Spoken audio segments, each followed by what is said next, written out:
with you. Thank you so much for being aboard, Joe.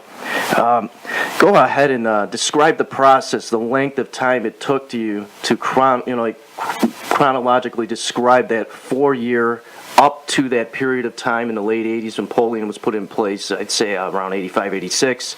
Then they made the playoffs in 88, and then you timelined it all the way through. Well, I was always fascinated, Tom, by the fact that, they went to 4 straight Super Bowls, and they were the only team to do that, and I believe they'll be the only team ever to do that. I mean, it's just an incredibly difficult, path to navigate. Just look at the Seattle Seahawks this year. They were struggling for a good part of the season, and now it looks like they're on track, and they're heading towards another Super Bowl. But the Denver Broncos are finding it going to be very hard to get back this year. In the wake of their recent loss, and the fact that they would probably be going on the road, for the AFC Championship game should they get that far, and should the Patriots, continue to win. So, that's just 1 year. I mean, to do it year after year after year, to me, it's just a tremendous testament to the resourcefulness and the resilience and the determination, of these players and coach. It's just an amazing achievement to me. Joseph Valerio is live right now, the author here in the Thomas Loop Radio Show on WJJL AM1440 Niagara Falls, Buffalo. His book, produced by Triumph Books, is entitled Second to None, The Relentless Drive and the Impossible Dream of the Buffalo Bills. Let's sidetrack slightly. Now, you've written in pretty much the number one media market on the planet, and that's New York City. Could you briefly describe the grind of what it's like to being a journalist within that media market? Well, I started my career out, some 40 years ago as a sports writer at the New York Post, and I would write sports columns there as well. And, it was a wonderful experience. You get a ringside seat, to the great sports events of the time. One of the areas I used to like to carve out back then was covering the NFL games, the big national game that was televised in those days at 4 o'clock, in the East. It might be the Dallas Cowboys and the Redskins, or the Redskins and the Raiders, or the Steelers and the Raiders, teams like that. Because back then, it was kind of funny. I mean, the Jets and the Giants were going through very difficult times, and they would be on at 1 o'clock and 4 o'clock in New York City. So, there was a great appetite to know what was going on in the big games that the fans weren't seeing in New York City. So I enjoyed covering that. I would cover a number of Monday Night Football games, which was a great, gig because working for an afternoon newspaper, you would be able to incorporate, comments from the players, quotes in your stories, and that was a big ticket item back then. The sports, media business was much, much different, back when I started out.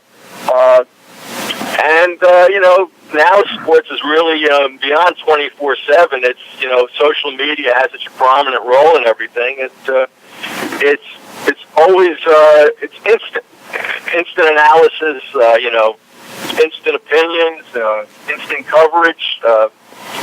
It's just exhaustive and encompassing.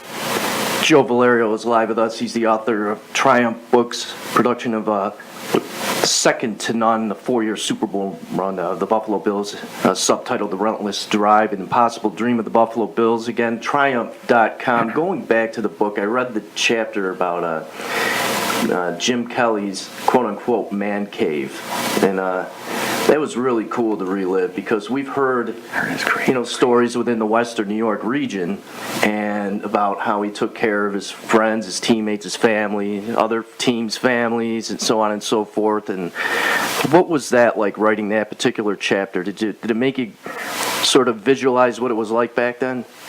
Well, it's very interesting because, so many of the players used to go to his house on Sunday nights after the game, and so many people talked about it. And I just thought it was a very unique, act of generosity and kindness that Kelly would, share with everyone, week after week during the football season.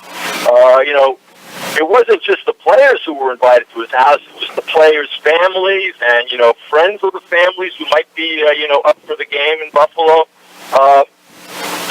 And he had a big sprawling house, and downstairs he had the big screen TVs.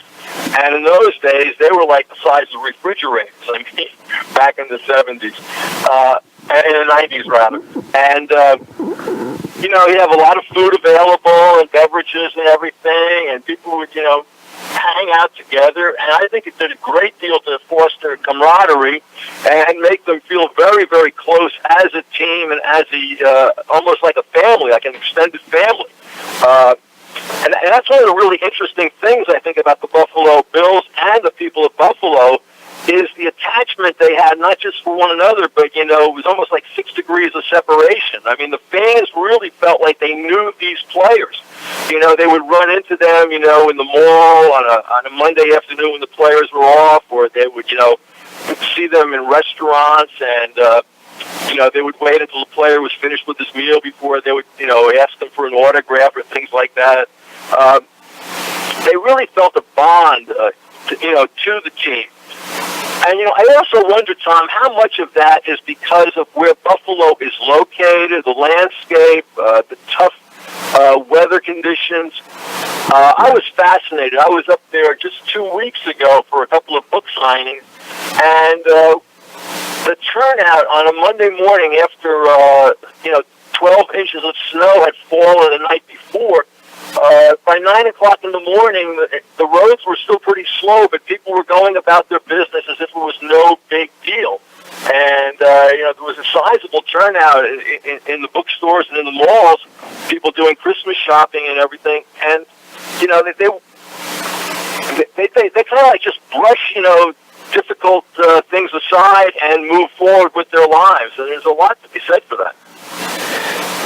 The book is entitled Second to None, The Relentless Drive and the Impossible Dream of the Buffalo Bills. The author is Joseph Valerio. You could find it at triumphbooks.com online.